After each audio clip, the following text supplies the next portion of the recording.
Hello guys, welcome to travel diaries. ఈరోజు last day నిమజ్జనం. So ఇంకా అసోసియేషన్ మెంబర్స్ అంతా దేవరా టీషర్ట్స్ వేసుకున్నాం.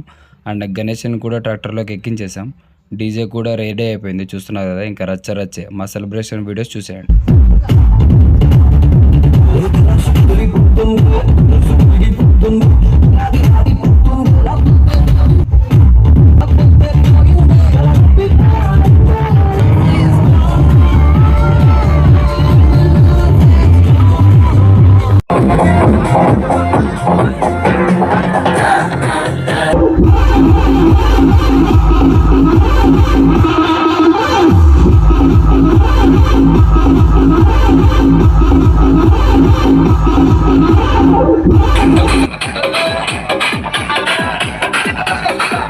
ఇంకా మా సెలబ్రేషన్స్ కంప్లీట్ చేసుకుని గణేష్ని నిమజ్జనం చేసాం. బాధగా ఉంది, మళ్ళీ ఇంకో 1 year వెయిట్ చేయాలని. సో ఇంకా అలా కంప్లీట్ అయింది ఈ ఇయర్ మా గణేష్ ఫెస్టివల్.